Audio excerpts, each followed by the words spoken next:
Sean bienvenidas a, a esta conferencia magistral que el día de hoy vamos a celebrar.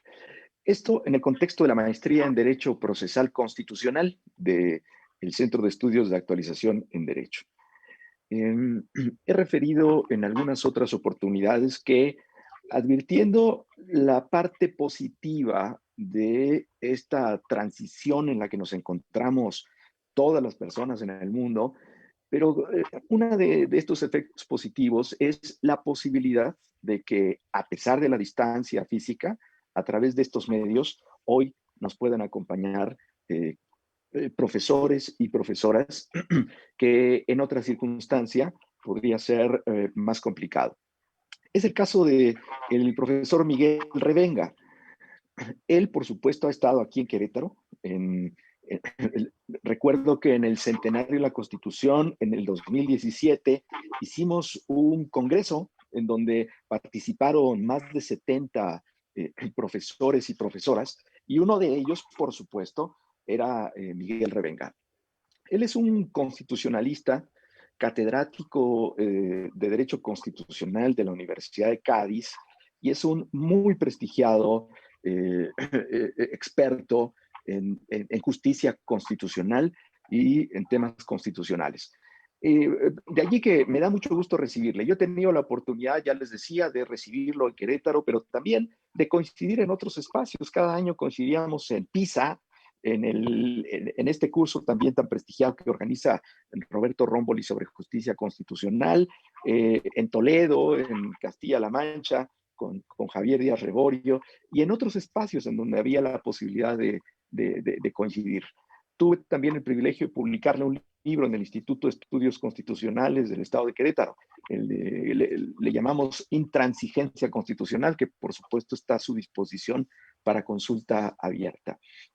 Y dentro de las actividades de la maestría y como una forma de también darle la bienvenida a este grupo de profesores que en esta modalidad se pueden incorporar ahora al plan de estudios, pues el profesor Miguel Revenga va a desarrollar el tema de los claroscuros de la justicia constitucional. Un tema que por supuesto él ha trabajado y que va a ofrecernos reflexiones que estoy seguro son de mucha utilidad para quienes le escuchemos, como siempre que tenemos la oportunidad de hacerlo. Eh, Además, eh, Miguel está en una de las universidades en las que yo he tenido también oportunidad de visitar, la Universidad de Cádiz, que es una universidad muy bonita. Y además tiene instalaciones. La última vez que yo estuve allí, me tocó estar en un edificio que además se llama la Constitución de Cádiz de 1812 y está a la orilla del mar. Es una universidad que está a la orilla del mar y es una ciudad bellísima, por supuesto. Entonces, pues recordando esa estancia y esa ciudad tan bonita, pues te damos la bienvenida desde Cádiz, querido Miguel, y pues adelante. Después de tu exposición, si alguien quiere hacer alguna pregunta, con mucho gusto se las plantearemos a Miguel. Bienvenido, adelante, Miguel. Bueno, pues buenos días. Aquí en España son las 6 de la tarde, pero en México creo que es la mañana, ¿no? Son las 11, ¿no? Del Las día. 11. Entonces, saludo la iniciativa, agradezco mucho la invitación del Centro de Estudios de Actualización en Derecho y, por supuesto, la amabilísima e inmerecida presentación que me has brindado, Rogelio. Efectivamente, creo que tenemos ya una trayectoria larga, ¿no?, de colaboración y yo estoy muy orgulloso de haber podido publicar en la prestigiosísima colección del Instituto de Estudios Constitucionales que diriges, de manera que para mí es un orgullo poder continuar estas actividades colaborativas y hacerlo en la tarde de hoy con un tema cuya rúbrica, cuyo título, pues creo que exige alguna explicación. Eh, Cuando uno va teniendo algunos años ya de práctica profesional, como académico, como profesor, pues le va siendo cada vez más difícil encontrar títulos para sus trabajos que tengan cierto atractivo. A mí esto es algo que me agrada, eso es lo que me gusta considerar, porque entiendo que el título de una contribución académica pues puede resultar un imán, ¿no? Por lo menos para levantar cierta atención. Otra cosa es luego que el contenido de lo que uno desarrolle esté a la altura de las expectativas levantadas por el título o bien responda efectivamente a lo que se plantea al rubricar. Debo decir que esto de los claroscuros de la justicia constitucional, pues es un trabajo que publiqué hace pocos meses, yo creo que poco antes del verano, con una doctoranda de la UNAM, eh, la profesora Rocío Quiñones Andrade, que está a punto de leer su tesis en la Universidad Autónoma de México. Y en ese trabajo, que ha salido publicado en el último número del Anuario Iberoamericano de Justicia Constitucional, pues lo que hicimos fue una comparación entre el Estatuto de la Suprema Corte de Justicia de la Nación mexicana y el Tribunal Constitucional Español.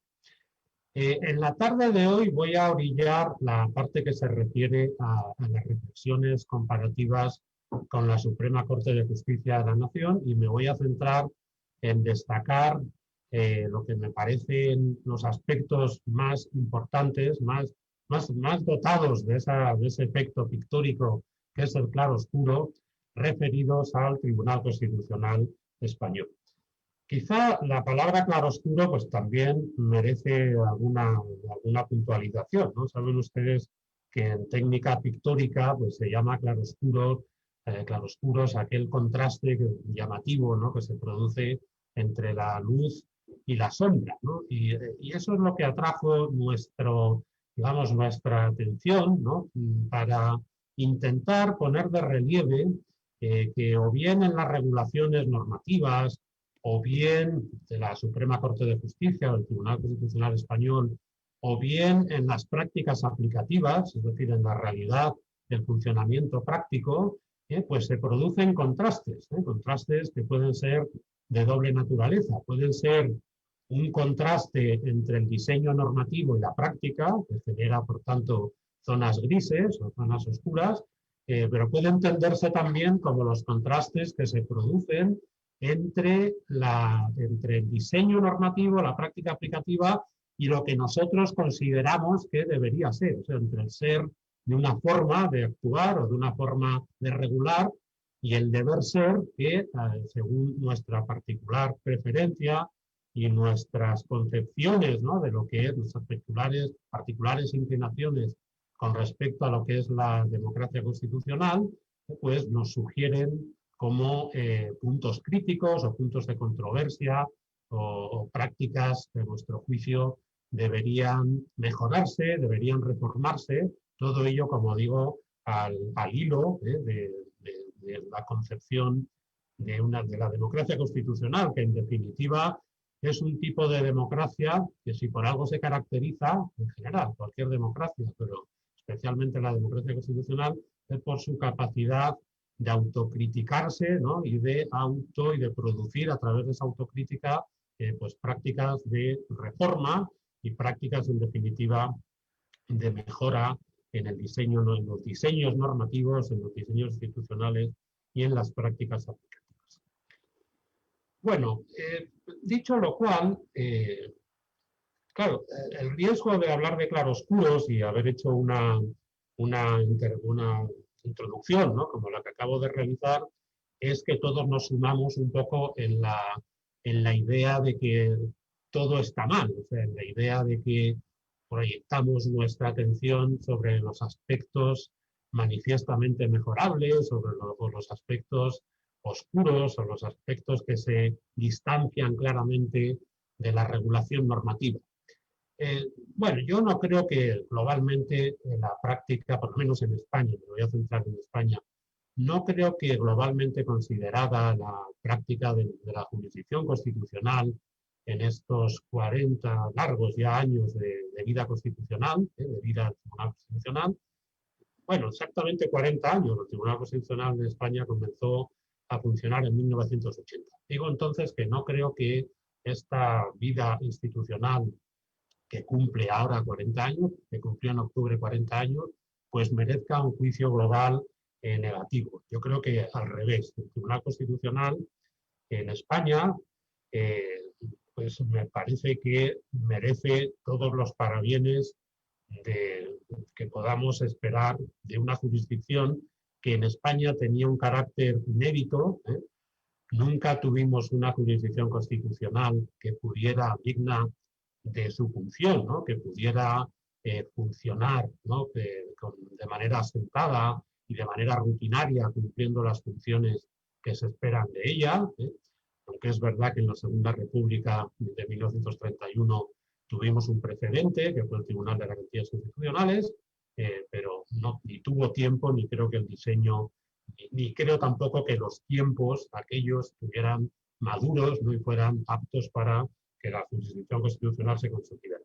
Por contraste, cuando en España se abre la fase esa que ahora conocemos como la transición, en la que se planteó como objetivo devolver la soberanía nacional a los españoles después de un largo periodo, ¿no? de práctica autoritaria o caudillista bajo el régimen de Franco, pues yo creo que quienes se pusieron a la tarea de redactar los primeros borradores de Constitución, en España esto se hizo a través del nombramiento de una ponencia de 7 miembros de distintos partidos, pues yo creo que tuvieron muy claro la importancia de disponer de un tribunal constitucional, de una jurisdicción constitucional especializada, digna de tal nombre, y además se hizo un diseño, que es el que aparece en el título 9º de la Constitución, es el penúltimo, después aparece la reforma de la Constitución, de manera que los dos instrumentos de defensa de la Constitución, jurisdicción constitucional y reforma, vienen a cerrarla.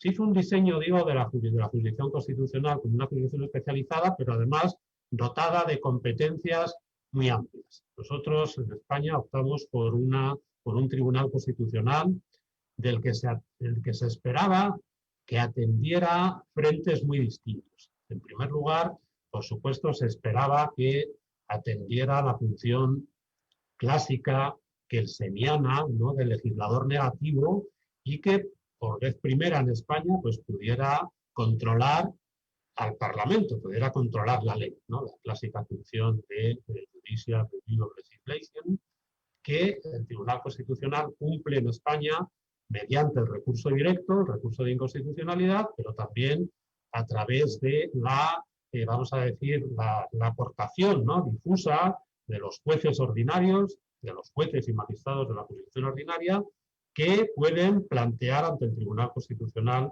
la cuestión de inconstitucionalidad. Mira que el Tribunal Constitucional conserva el monopolio de rechazo de la legislación, y ese ha sido un frente, ¿no? En el que el Tribunal Constitucional pues ha sido bastante activo, sobre todo en cuestiones leyes, ¿no? De muy diferente naturaleza, pero si tuviera que destacar en líneas generales, ¿no? La contribución del tribunal, yo diría que el recurso de inconstitucionalidad ha cumplido en España una función pacificadora en temas que dividieron, temas que dividieron y en parte pues pueden seguir dividiendo profundamente a la opinión pública. No es la parte, digamos, cuantitativamente más importante en términos de pura trabajo, de pura tarea del tribunal, no es la parte cuantitativamente más importante, pero me parece que esa opción del constituyente por combinar la concentración del recurso en manos de las minorías políticas con la posibilidad de que los jueces planteen la cuestión de inconstitucionalidad, pues ha contribuido de manera decisiva a asentar una cultura de diálogo constitucional y asentar entonces esa idea que yo creo que tuvieron muy clara los constituyentes, que fue que cuando hay una jurisdicción constitucional y se le dota de competencias adecuadas para cumplir las funciones que se esperan de ella, pues eso permite que los conflictos políticos se pacifiquen, es decir, cumple una función de pacificación del conflicto político, aplicando la técnica de la interpretación constitucional, la técnica jurídica de la interpretación constitucional, y contribuyendo así entonces a que esa imagen de la que a veces se abusa, a mi juicio, ¿no?, de la democracia deliberativa, pues tenga también un turno importante, que a veces es el turno último, pero bueno, a mí no me gusta presentarlo así, pero una importante contribución que cierra provisionalmente el debate por parte del juez constitucional. El constituyente también tuvo muy claro, y esto es importante destacarlo cuando se habla de las aportaciones del Tribunal Constitucional, que en la transición en España desde un sistema férreamente centralizado, ¿no?, desde el punto de vista del reparto territorial del poder, a un Estado comprometido con la descentralización política, un Estado que la Constitución pues esto plasmó con la idea de que las nacionalidades y las regiones tienen derecho a la autonomía, pues ese compromiso, digamos, con la federalización y con el reparto territorial del poder, con la descentralización política, pues también fue un factor decisivo que justificaba el disponer de una jurisdicción constitucional que pudiera zanjar los conflictos, ¿no?, entre el centro y la periferia, ¿no?, entre el Estado, solemos llamar el Estado central, y lo que hoy son en España las 17 comunidades autónomas, como tratar esos conflictos como conflictos relacionados con la interpretación constitucional, con la interpretación sobre todo del reparto de competencias. Pero debo de decir además que en España, como consecuencia de la urgencia, ¿no?, que se tuvo en los años de la transición por tener aprobado el texto constitucional, en este aspecto de la Constitución yo creo que incurrimos en un exceso de apertura constitucional. Es decir, la Constitución española es poco precisa en lo que se refiere no solo al número de las comunidades autónomas y a los requisitos que la Constitución exigía para acceder a la condición de comunidad autónoma. Ya les he dicho que la propia Constitución abrió una confusa brecha entre nacionalidades y regiones.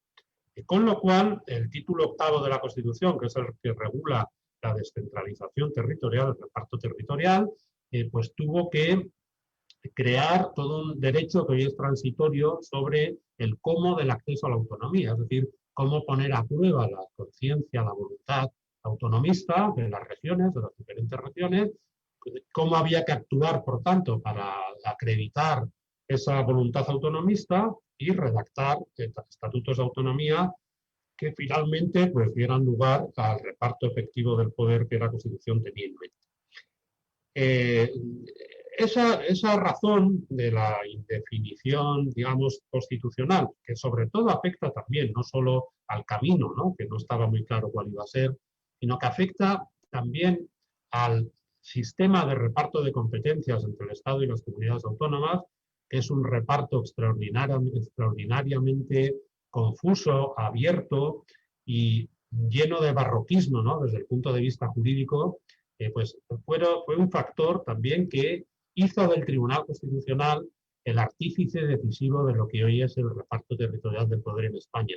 Piensen ustedes que durante los años 80 y 90, mediante centenares de resoluciones, literalmente centenares de sentencias en las que el Tribunal Constitucional fue resolviendo conflictos de competencia entre el Estado y las comunidades autónomas, se fue llenando de sentido el régimen de reparto territorial del poder, que incurra, a mi juicio, en excesivas competencias de carácter compartido, ¿no? En el título 8º, en el reparto, ¿no?, de competencias, si alguien piensa en competencias exclusivas del Estado frente a competencias, es decir, en ámbitos competenciales exclusivos del Estado frente a ámbitos competenciales exclusivos de las comunidades autónomas, pues tendrá una imagen desenfocada de cómo es el reparto territorial de España, porque la Constitución piensa más bien en técnicas del tipo legislación para el Estado, desarrollo y ejecución para las comunidades autónomas,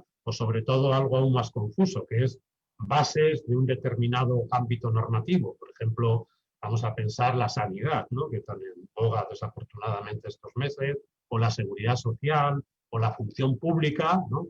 Es de las que la Constitución dice que el régimen básico corresponderá al Estado y el desarrollo de lo básico a las comunidades autónomas. Bueno, ya comprenden ustedes que con un sistema semejante, si no hubiera sido porque el Tribunal Constitucional, ¿no? Pues fue perfilando sentencia a sentencia, ¿no? Como el escultor, ¿no? Que con el cincel, ¿no? Va esculpiendo la imagen, pues seguramente no tendríamos un reparto territorial del poder como el que hoy tenemos. Por eso a veces se habla de Estado jurisprudencial autonómico. Bien, en tercer lugar, digo, por tanto, que el Tribunal Constitucional, los logros, ¿no? Los claros, diría, ha ejercido eficazmente, ¿no? Su tarea de controlar al legislador, ha contribuido de manera decisiva a hacer el Estado de las autonomías lo que es hoy. Y en tercer lugar, el constituyente pues, tenía muy claro que necesitábamos una jurisdicción que reforzara el compromiso constitucional con los derechos fundamentales. Y aquí, pues igual que he dicho que en España nunca tuvimos una jurisdicción constitucional a lo largo de la historia digna de tal nombre, pues puedo decir lo mismo. En España nunca hubo en el constitucionalismo histórico derechos de los que pudiera decirse que fueron fundamentales. Tuvimos derechos constitucionales. Saben ustedes que en España hay durante todo el siglo XIX y hasta la Constitución del 31, pues hay un tejer y destejer de textos constitucionales de diferente carácter, hay una acusadísima inestabilidad constitucional y precisamente el alcance del compromiso con los derechos y la definición de la soberanía, el hecho de que el constituyente optara en algún momento por un parlamento bicameral o por un parlamento unicameral, ¿no? Pues fueron factores que hoy hacen que califiquemos a ese recurso constitucional como fases de constitucionalismo conservador y fases de constitucionalismo liberal o de constitucionalismo progresista.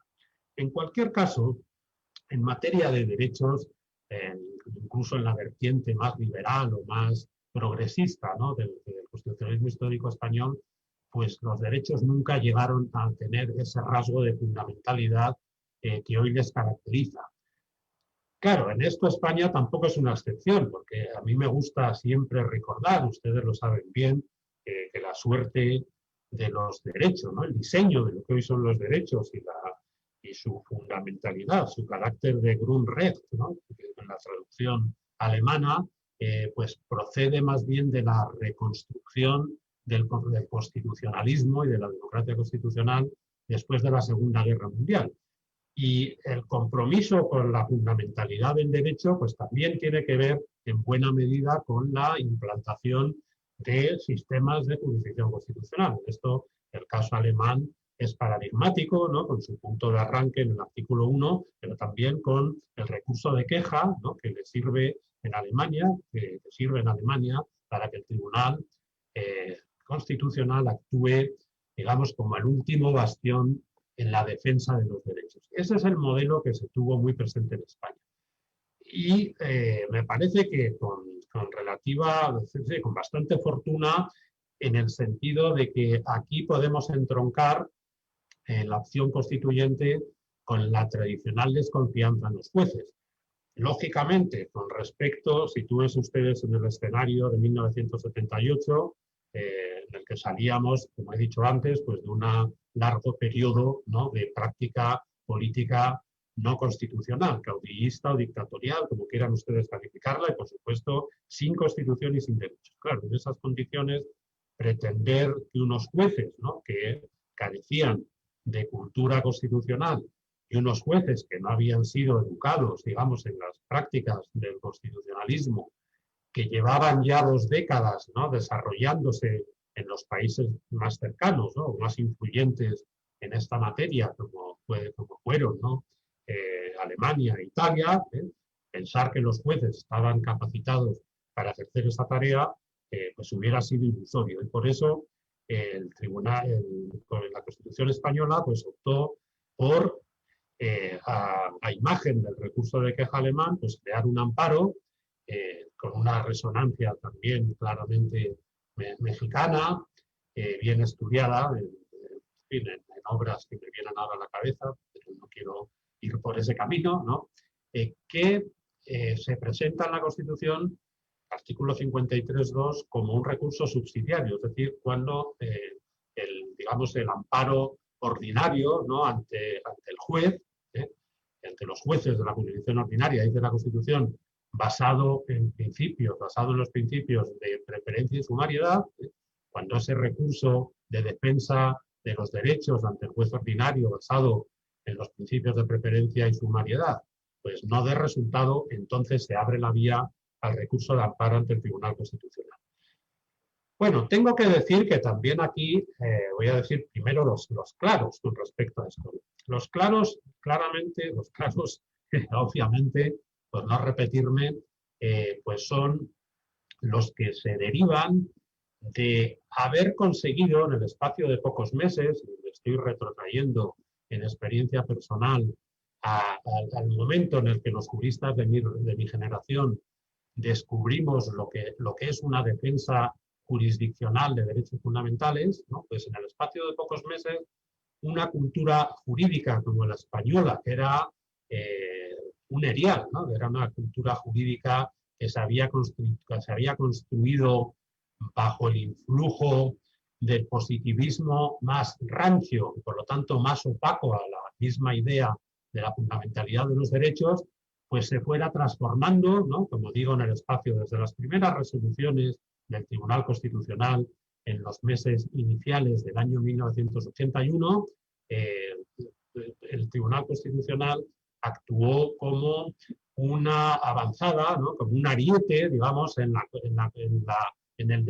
demostración con efectos generales, ¿no? De lo que es el compromiso, de lo que es un sistema comprometido con los derechos y donde ellos ocupan, como vengo diciendo, el carácter de derechos fundamentales. En realidad, toda la ingeniería jurídica, ¿no? Articulada en favor de la idea de fundamentalidad, pues tiene, sobre todo en el control del legislador, ¿no? Y en la idea del contenido esencial de los derechos, pues dos de las técnicas más sobresalientes, ¿no? Porque el gran mal del constitucionalismo anterior a la era del constitucionalismo de los derechos fue dejar las manos libres al legislador para que desarrollara la Constitución a su antojo, ¿no? Con lo cual la suerte de los derechos dependía del compromiso con ellos del Parlamento. Con el recurso al artificio jurídico del contenido esencial que España incorpora de Alemania, lo que se da es argumentos al juez constitucional para que controle la tarea del legislador. Y no solo la tarea del legislador ya que operaba, ¿no?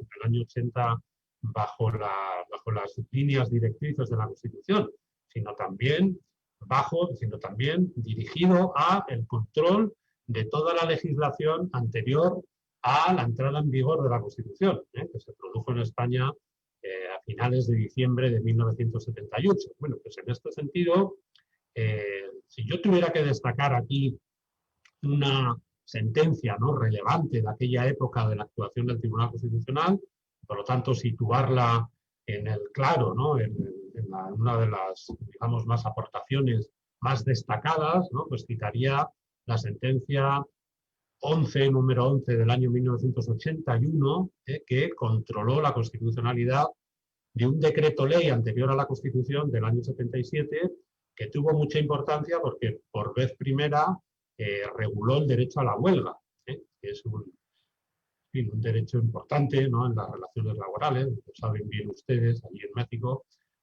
Y en ese control de un decreto ley anterior a la Constitución, que debo decir que es el decreto ley, transcurridos tantos años, ya más de 4 décadas, pues sigue siendo en España el decreto ley que regula, que desarrolla el derecho a la huelga, que reconoce el artículo 28 de la Constitución. Pero claro, lo que hoy es el derecho a la huelga en España, pues viene de ese decreto ley, pero hay que añadir la importantísima y relevante sentencia 11/1981 del Tribunal Constitucional, que se detiene en el concepto de contenido esencial y sirve, por tanto, y sirvió, y todavía dialogamos con ella los juristas, como guía directriz para entender qué significa el control del legislador y el control en general de la actuación de los poderes públicos cuando desarrollan derechos fundamentales. Por tanto, en el haber del Tribunal Constitucional, insisto, está sin lugar a dudas en el haber de la institución el haber empapado nuestra cultura jurídica de lo que significan los derechos fundamentales y haber servido como ariete para mostrar a todos los jueces y a todos los tribunales cómo hay que leer el derecho, ¿no? En un sistema en el que la Constitución ocupa la cúspide de la jerarquía normativa. La constitucionalización del ordenamiento jurídico, que es consecuencia del sistema de constitución normativa, hace de la labor del intérprete último pues una labor decisiva, ¿no? Para mostrar a todos los operadores jurídicos, pero especialmente a aquellos que se dedican, ¿no? Habitualmente en el día a día a zanjar los conflictos que se plantean a propósito de las relaciones jurídicas horizontales o de las relaciones jurídicas con el poder, pues mostrarles, ¿no? Qué significa leer el derecho de conformidad con la Constitución y qué significa hacer una lectura del derecho comprometida con los derechos fundamentales. Bueno, por tanto, en el tiempo que llevo desarrollando la posición del Tribunal Constitucional y los tres ámbitos competenciales, el control del legislador, reparto territorial del poder, defensa de los derechos fundamentales, pues indudablemente doy una imagen del Tribunal Constitucional que se decanta más hacia el brillo, ¿no? Que hacia lo opaco, más hacia lo claro que hacia lo oscuro. En lo que sigue voy a centrarme en otros aspectos que me parece de la trayectoria, ¿no? Del Tribunal Constitucional, o quizá no tanto, o también, ¿no? Además del Tribunal Constitucional, del propio diseño, ¿no? Constitucional y diseño normativo regulador de su labor, de su trabajo, que me parece que no son tan brillantes y por lo tanto caerían del lado de los oscuros. En primer lugar me voy a referir voy a tratar principalmente en este sentido pues tres puntos, ¿no? Voy a tratar el tema de la designación de los magistrados, ¿no? En segundo lugar voy a tratar el tema de la organización interna, de la organización interna del tribunal, y en tercer y último lugar pues voy a tratar la posición, ¿no? de la jurisprudencia y especialmente el cómo se afianza en España la posición del intérprete supremo. Bueno, empezando por la designación de los magistrados. Bien, en esto nuestra Constitución pues prevé un Tribunal Constitucional de 12 magistrados en cuyo nombramiento intervienen los tres poderes clásicos. Interviene el Congreso, que nombra 4 de los 12 magistrados, interviene el Senado, que nombra otros 4, y interviene también el Gobierno, que nombra 2, y el Consejo General del Poder Judicial, que es el órgano de gobierno de los jueces, ¿no? Que nombra otros 2 magistrados. La Constitución, en el artículo 159, configura, por tanto, un Tribunal Constitucional de 12 magistrados con un periodo de mandato de 9 años y exige, para poder optar a esa magistratura constitucional, el ser magistrado, profesor de universidad, funcionario público, abogado, y dice el artículo 159.1 de la Constitución, dice todos ellos juristas de reconocida competencia con más de 15 años de ejercicio constitucional. Perdón, más de 15 años de ejercicio profesional. Bueno, es un condicionante, de un requisito, digamos, de cualificación profesional de los candidatos y esos requisitos se combina en el diseño constitucional con un mandato, como acabo de decir, de 9 años, lo que conlleva en el sistema constitucional que el tribunal haya de renovarse por terceras partes cada 3 años, de tal manera que los cupos, ¿no?, del Congreso, del Senado y el cupo de 4, ¿no?, magistrados, ¿no?, que corresponde designar al Gobierno y al Consejo General del Poder Judicial, pues tienen una renovación periódica alternativa, lo cual me parece un buen diseño, ¿no?, en el sentido de que evita, digamos, renovaciones que afecten a la totalidad de los magistrados y permite, por tanto, cierta continuidad institucional y una esperable línea jurisprudencial que no sufra, digamos, grandes alteraciones, porque esa renovación periódica por terceras partes, cada 3 años, pues produce ese efecto. Bueno, pues, ¿cuál es el problema, digamos, o cuáles son los problemas, los 2 principales problemas que hemos padecido en España con respecto al nombramiento de los magistrados? Pues aquí yo creo que los oscuros vienen de un doble frente. En primer lugar, vienen del frente de las mayorías que se exigen para que el Congreso y el Senado y también el Consejo General del Poder Judicial, que es un órgano colegiado, las mayorías que se exigen para poder ser nombrado, para que el rey luego nombre magistrado del Tribunal Constitucional. La Constitución exige una mayoría de 3/5. Y la idea es loable, porque con la exigencia de esa supermayoría quiere uno pensar que el constituyente lo que tiene en mente pues, es propiciar el acuerdo entre los grandes partidos, propiciar un consenso sobre los nombres de las personas con idóneas o más idóneas, que cumplen los requisitos formales que establece la Constitución y que resultan en cada momento pues, más idóneas para ocupar una de las 12 plazas de magistrado del Tribunal Constitucional.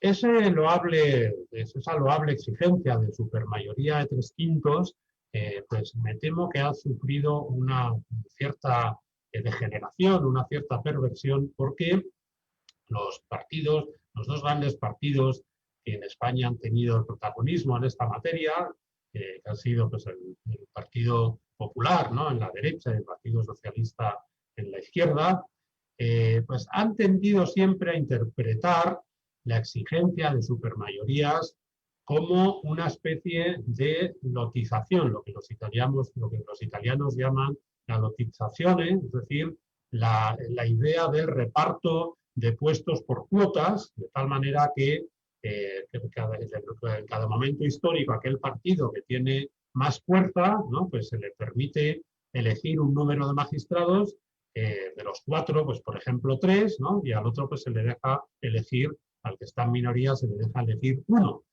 sin que ni uno ni otro partido pues interfieran en el nombre por el que opta cada una de la fuerza política. Es decir, en lugar de buscar por acuerdo un perfil de candidato que resulte idóneo, ¿no?, para ocupar el puesto, pues lo que se hace es un puro reparto de cuotas en función de la lógica partidista. Bien, el Tribunal Constitucional, una sentencia que también es muy famosa, que es la sentencia 108 de 1986, pues ya tuvo ocasión de criticar que la lógica de funcionamiento del Estado de partidos era mejor que se quedara al margen de ciertos procesos, ¿no?, dirigidos al nombramiento de cargos o de cargos relevantes en las instituciones del Estado, en los órganos constitucionales. Claro, esa llamada de atención que el Tribunal Constitucional hizo hace años, pues la realizó al hilo de una reforma, ¿no?, que se produjo en el sistema de nombramiento de los miembros del Consejo General del Poder Judicial. Pero bueno, con el paso del tiempo, pues da toda la impresión, creo que no exagero si digo que esa llamada a los representantes políticos, a los líderes políticos, para que dejen de lado la lógica de funcionamiento del Estado de partidos cuando se trata, ¿no?, de buscar idoneidad para desempeñar ciertos puestos de relieve en los órganos constitucionales, pues ha quedado en eso, en una piadosa llamada de atención que me temo que no se ha cumplido. Claro, en relación con esto, con esa posibilidad, ¿no?, de que los partidos se repartan por cuotas de influencia las candidaturas, ¿no?, al magistrado del Tribunal Constitucional, pues también es un manifiesto oscuro, ¿no?, de la regulación española, la ausencia de un procedimiento reglado y debidamente desarrollado para que pueda haber un control efectivo de las cualidades del candidato a magistrado del Tribunal Constitucional. Me parece que en España, pese a que a partir de 2007 pues, ha habido una reforma, ¿no?, en los reglamentos del Congreso y del Senado para que los candidatos a magistrado del Tribunal Constitucional tengan que comparecer ante la Comisión de Nombramientos del Senado y del Congreso, pues tengo toda la sensación de que esas comparecencias nunca han sido más que una rutinaria forma de ratificar y de solemnizar la propuesta ya decidida por las cúpulas de los partidos. Es decir, no hay una tradición, ¿no?, de preguntar, de inquirir, de interesarse, ¿no?, por cuestiones, ¿no?, que pueden tener interés, ¿no?, para generar conocimiento de la opinión pública con respecto al acceso, ¿no?, con respecto a la posición de personas que van a ocupar una posición tan relevante en la cúpula de la organización constitucional, ¿no?, y ejercer una magistratura de tan decisivo relieve, ¿no?, y de tanta trascendencia política como es la magistratura constitucional. Y yo creo que en esto tampoco favorece, digamos, tampoco favorece el que haya una práctica de control efectivo, el que se haya hecho una reforma, ¿no?, que exija que esas comparecencias tengan algún sentido, tampoco favorece, digamos, a esa reforma, a superar ese oscuro, que es de lo que estoy hablando, el hecho de que las sucesivas renovaciones del tribunal se hayan hecho siempre respetando el cupo de 4-4-4, es decir, los 4 del Congreso, los 4 del Senado, los 4 del Consejo General del Poder Judicial, 4 Consejo General del Poder Judicial, 2 y 2 Consejo General del Poder Judicial y 2 del Gobierno. En esto, las reformas de la Ley Orgánica del Tribunal Constitucional siempre han ido en el sentido de que si ha habido que realizar renovaciones parciales del tribunal por dimisión o por fallecimiento, ¿no?, de alguno de los magistrados, pues siempre la Ley Orgánica se ha encargado de afianzar que el mandato de los que accedan al Tribunal Constitucional fuera del periodo, ¿no?, de los 9 años de expiración del mandato ordinario que establece la Constitución, pues dure solo hasta el tiempo en el que toque renovar los 4 magistrados de cada uno de los 3 cupos. Con lo cual, siempre hemos tenido, en España siempre hemos tenido renovaciones, vamos a decir, renovaciones que afectan a cupos de magistrados, ¿no?, y han sido raras, ¿no?, en que hayamos podido depositar el foco de atención sobre algún candidato aislado. Bueno, tengo que decir que esto me parece que la opinión pública no sé si llega a ser muy consciente de la importancia que tiene el puesto de la posición constitucional de quien ejerce como juez, quien está en la jurisdicción constitucional.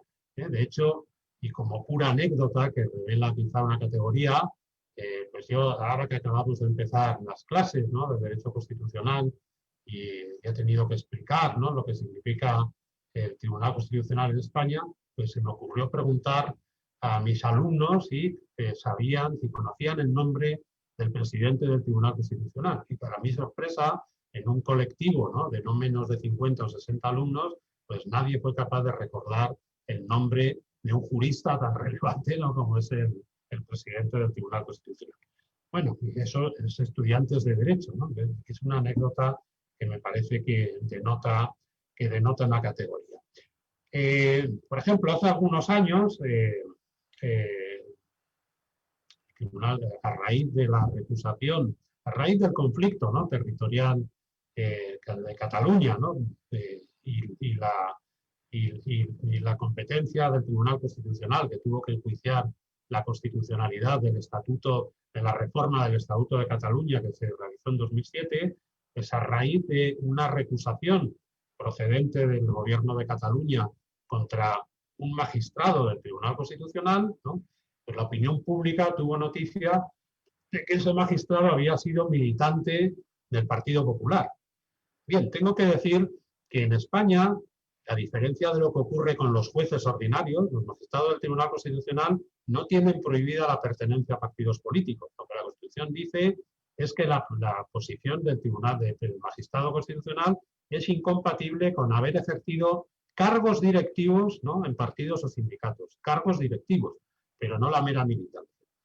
Bien, el Tribunal Constitucional decidió, al resolver esa recusación, que la mera pertenencia a un partido político, que la mera militancia, no hacía sospechoso a un magistrado, no comprometía, digamos, ni su independencia ni su imparcialidad para decidir.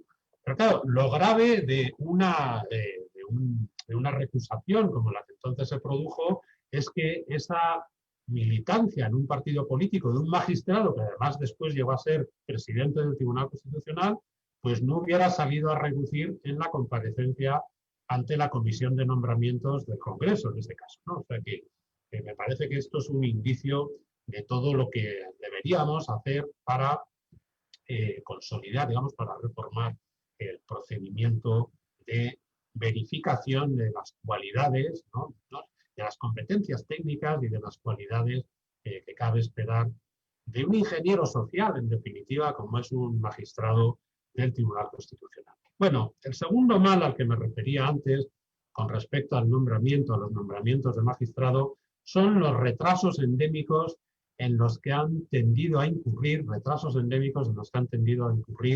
tanto el Congreso como el Senado a la hora de renovar los cupos que le corresponden. La razón de esos retrasos, pues siempre ha sido la falta de acuerdo, ha sido doble, o bien la falta de acuerdo entre los partidos, ¿no?, o bien el puro cálculo de conveniencia política, es decir, si la composición, pues, del tribunal, ¿no?, se supone que no era favorable a un partido político, pues no hace nada, ¿no?, por propiciar un acuerdo y renovar a tiempo, cuando han transcurrido los 9 años de competencia, ¿no?, de trabajo en el Tribunal Constitucional, pues no hacen nada para que la renovación se produzca a tiempo. En España hemos tenido retrasos de hasta 3 años en el nombramiento de magistrados del Tribunal Constitucional. Por ejemplo, el cupo que le correspondía renovar al Senado en el 2007 se retrasó 3 años, hasta el 2010. El cupo que le correspondía renovar al Congreso en el 2010, ¿no?, pues se retrasó hasta el 2012. El cupo que le corresponde renovar al Congreso en 2019, 9 años más tarde, estamos muy avanzado 2020 y todavía no se ha producido. De manera que ahí tenemos un factor que distorsiona la posición institucional del Tribunal Constitucional y compromete además la propia posición de los magistrados que entran en situación de prórroga de funciones. La Ley Orgánica del Tribunal Constitucional establece que cuando los magistrados del tribunal cumplen sus 9 años de mandato, pues entran en prórroga de funciones.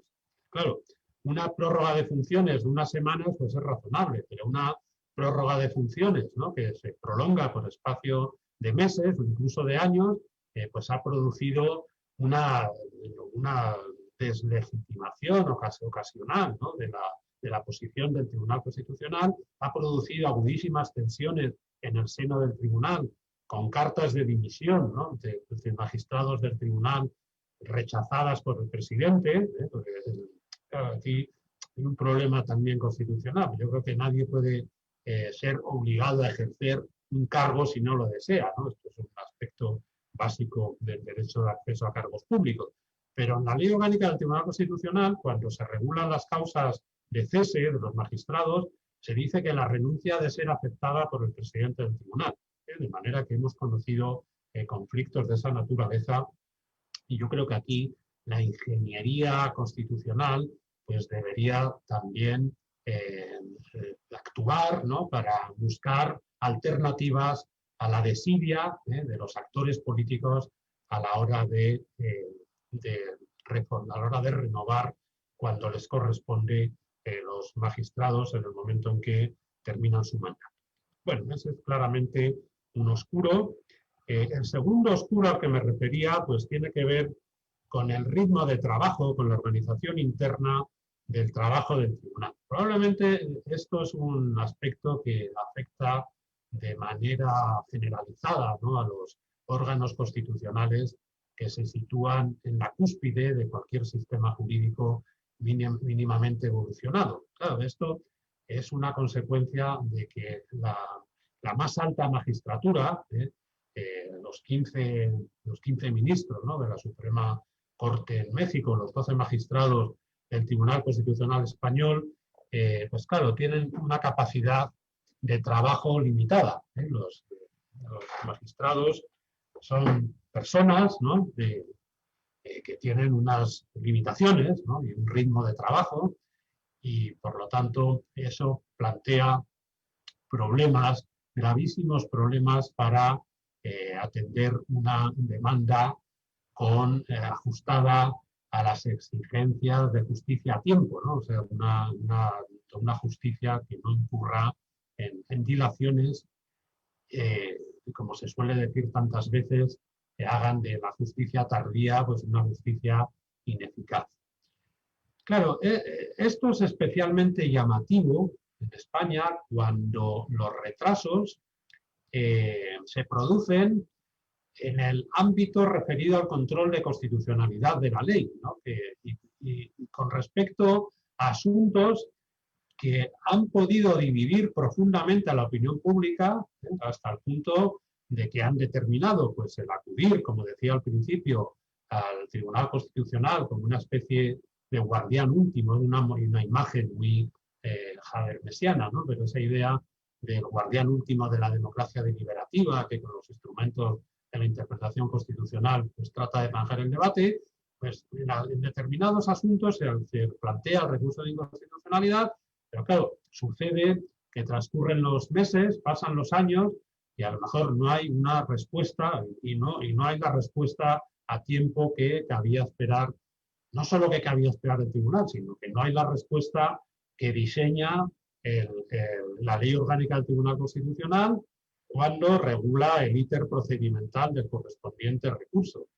Piensen ustedes, por ejemplo, en el recurso de inconstitucionalidad, después de las alegaciones, después del trámite de alegaciones de los recurrentes, la Ley Orgánica dice, artículo 39, el tribunal dictará sentencias sin más dilación en 15 días, que podrán prolongarse por otros 15 adicionales cuando el Tribunal Constitucional así lo decida. Es decir, desde el cumplimiento férreo de los plazos de quienes acuden al Tribunal Constitucional y formulan alegaciones, en un horizonte temporal de 30 días, pues cabría esperar que hubiera sentencia. Bueno, nada más lejos de la realidad. En un ejemplo extremo en el que estaba pensando cuando hablaba de esa práctica endémica, ¿no?, de esos retrasos endémicos, pues hay recursos de inconstitucionalidad pendientes de sentencia que se prolongan ya por espacio de 10 años. Concretamente, estoy pensando en el recurso que se planteó contra la reforma de la ley de interrupción voluntaria del embarazo. Es decir, en definitiva, es el régimen constitucional del aborto en España, que se reformó en el 2010, sustituyendo un sistema de indicaciones como el que teníamos desde 1985 por un sistema de plazos, ¿no?, y que transcurridos desde 2010, pues una década, sigue el Tribunal Constitucional sin aclarar cuál es la respuesta. Si el sistema de plazos se ajusta o no se ajusta a la Constitución. Claro, no quiero yo pensar, ¿no?, las consecuencias que tendría una sentencia que al cabo del tiempo pues viniera a decir que la protección constitucional de nasciturus es incompatible con un sistema de plazos como el que opta la reforma de 2010, ¿no? Uno no puede imaginar qué consecuencias tendría eso de carácter político y de carácter lógico-jurídico, ¿no?, incluso, pero Lo que denota, en definitiva, puesto un ejemplo que me parece que es extremo, ¿no? Pero los retrasos proliferan. Bien, todo esto denota, a mi juicio, pues problemas que tienen que ver con el manejo de la agenda interna de trabajo del Tribunal Constitucional. Yo creo que ahí también hay un oscuro, ¿no? Que no acaba que no se pone, digamos, que no sale a la luz cuando uno lee atentamente la legislación de desarrollo, ¿no? Ni la ley orgánica del Tribunal Constitucional, ni el reglamento de organización y funcionamiento interno del tribunal. Ahí se opera con una lógica que da al presidente, prácticamente al presidente del tribunal, que es elegido en España por los propios, no lo he dicho antes, bueno, es elegido por los propios magistrados, ¿no? Por mayoría absoluta en primera votación o simple en segunda votación para un periodo de 3 años. Pero digo que la organización del trabajo creo que da una libérrima competencia al tribunal para marcar los ritmos de trabajo del tribunal y distribuir los asuntos entre entre las salas hay un turno temporal, ¿no? Pero no así para la designación de los ponentes de cada asunto. En España la decisión pues, se basa, la toma de decisiones en el interior del tribunal, pues se basa en el nombramiento de un ponente, ¿no? Que es el que impulsa la resolución, ¿no? Mediante un proceso, ¿no? De deliberación interna del tribunal que culmina con una convocatoria del Pleno, tradicionalmente presencial, me imagino que actualmente virtual, bueno, por supuesto, los meses que hemos estado confinados, sin duda alguna virtual, en el que se discute, ¿no? Y se calibra hasta qué punto hay una posición concorde con respecto al contenido de la sentencia.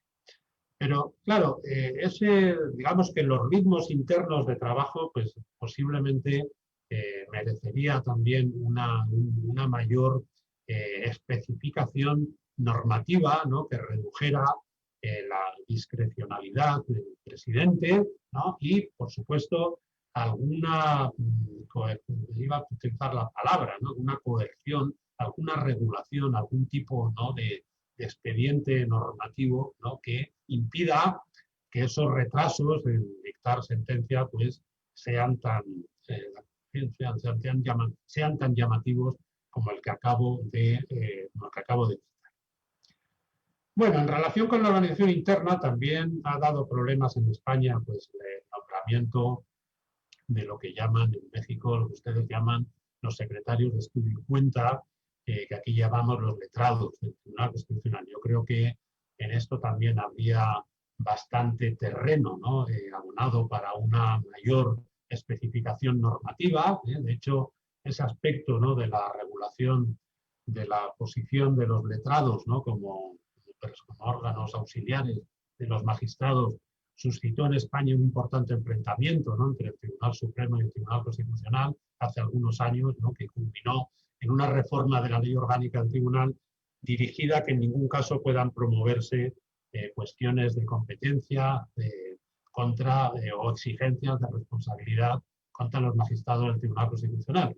Porque aquel conflicto originado, insisto, en la demanda de una persona, ¿no? Que cuestionó el sistema de acceso al cuerpo de letrados del Tribunal Constitucional, pues desembocó en una condena por responsabilidad civil de los 12 magistrados del Tribunal Constitucional por parte del Tribunal Supremo. O sea que fíjense hasta qué punto eso fue un conflicto.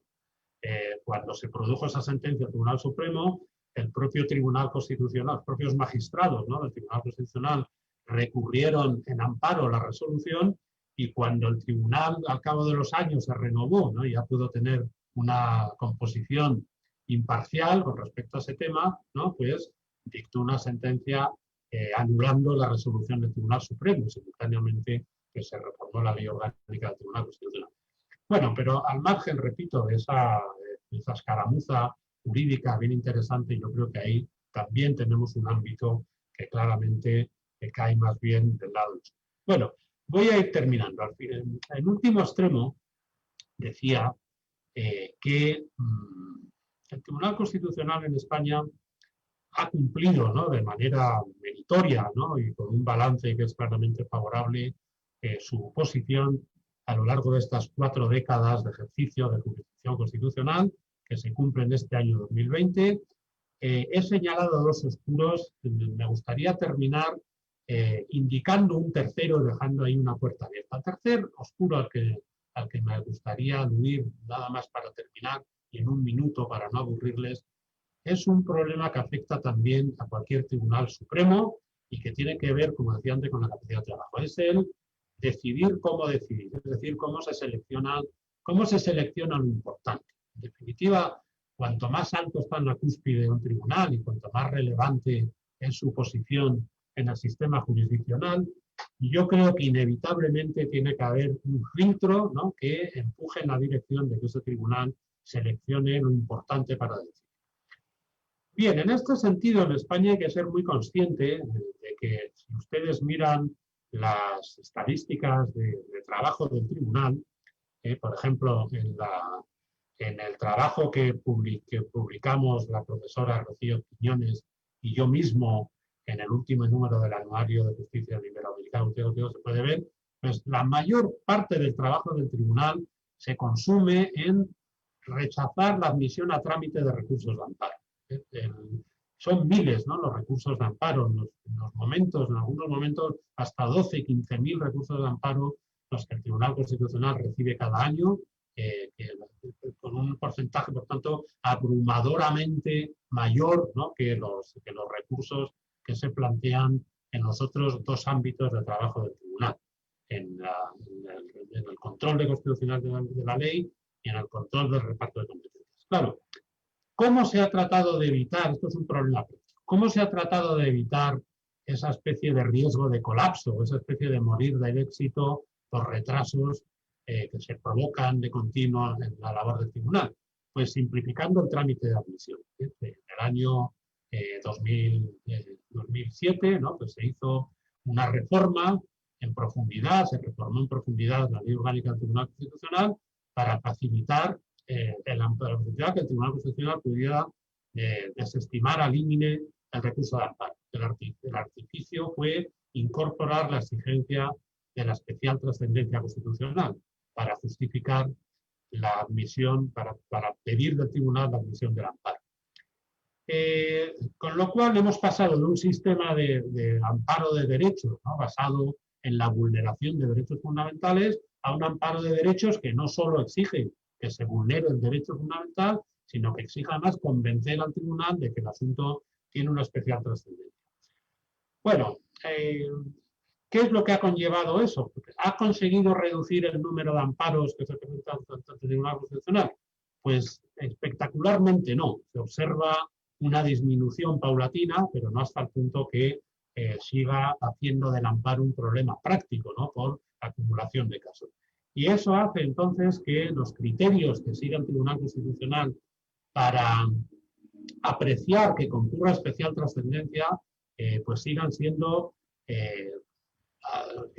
estando pendientes, me parece, de un perfil que dé más claridad, ¿no?, al sentido y a las posibilidades del recurso de amparo en el sistema constitucional español, porque deposita, en definitiva, en manos, ¿no?, del propio juez constitucional, en una especie de técnica de certiorari norteamericana, pero que no se llama así, digamos, la competencia de seleccionar lo importante, pero sin que los criterios en tal sentido pues acaben de ser claros y, por supuesto, sin que los abogados y quienes tienen, en definitiva, encomendada la defensa de los intereses de los justiciables, pues tengan nunca certeza en lo que se refiere a la suerte de lo que, en punto a la admisión a trámite, o sea, pasar el trámite de admisión de los amparos que plantean al tribunal. Bien, yo lo voy a dejar aquí. He procurado dar una visión equilibrada entre aspectos que me parecieron claros y cuestiones que considero que deberían mejorarse, y quedo entonces a su disposición por si tienen alguna pregunta o alguna aclaración. Muchas gracias por su atención, que doy por supuesto. Gracias. Pues muchas gracias, Miguel. Es, como siempre, aleccionador escuchar tus reflexiones. Bueno, pues esto, por supuesto, va a ser profundizado a lo largo del plan de estudios de la maestría, todas estas dificultades a las que se enfrenta la justicia constitucional y la manera de resolverlas. En una lógica comparada siempre resulta útil y también, pues, ante las dinámicas del ejercicio de la justicia constitucional en Latinoamérica, siempre resulta muy útil conocer cuáles han sido las dificultades a las que se enfrentan y la manera en la que se ha encontrado la solución a estas. Querido Miguel, pues no me queda más que expresarte mi gratitud por haber aceptado la invitación de acompañarnos el día de hoy, darte la bienvenida a este grupo de profesores de la Maestría en Derecho Procesal Constitucional y, por supuesto, continuar con estos vínculos que en el ámbito académico y editorial nunca se terminan, ¿no? Siempre es necesario invitar a repensar el objeto de la discusión y estos espacios nos permiten precisamente eso. Pues, y por supuesto también gracias a todas las personas que siguieron la transmisión, a los alumnos de la maestría en la 10ª generación que actualmente está en curso, también y en general a las personas que pudieron seguirnos y que nos seguirán porque esto queda registrado también allí, entonces habrá la posibilidad de mirarlo posteriormente. La próxima semana vamos a continuar con este ciclo de conferencias y va a estar la profesora Daniela Salazar, que actualmente es la vicepresidenta del Tribunal Constitucional en Ecuador. Pues muchas gracias. Muy bien, muchas gracias y hasta muy pronto. Gracias a ustedes.